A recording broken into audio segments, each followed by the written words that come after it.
حضرتك عن اهم انجاز مهني واهم انجاز شخصي، تختار حضرتك ايه؟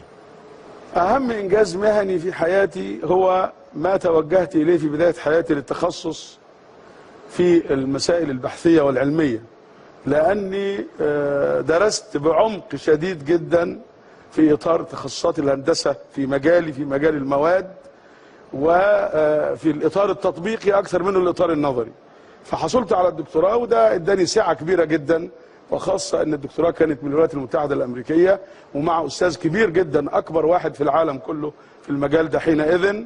وعملت في التدريس وعملت في الصناعة وعملت مستشار للمؤسسة ناسا الامريكية في اطار محركات سفن الفضاء في مرحلة طويلة وابحاث كثيرة في هذا الاطار.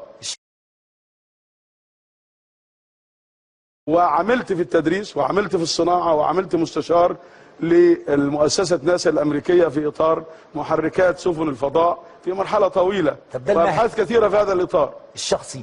لكن عايز أتكلم على أيضا الشخصي. لغط حول هذه المسألة؟ حول هذه المسألة. نعم. فهم خطأ ربما.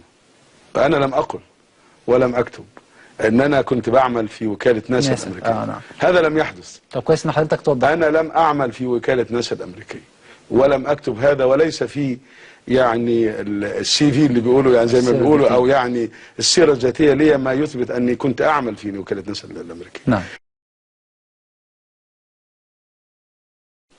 فانا لم اقل ولم اكتب ان انا كنت بعمل في وكالة ناسا الامريكية. نعم. هذا لم يحدث. طب كويس ان حضرتك توضح. انا لم اعمل في وكالة ناسا الامريكية ولم اكتب هذا، وليس في يعني السي في اللي بيقولوا، يعني زي ما بيقولوا، او يعني السيرة الذاتية لي ما يثبت اني كنت اعمل في وكالة ناسا الامريكية. نعم.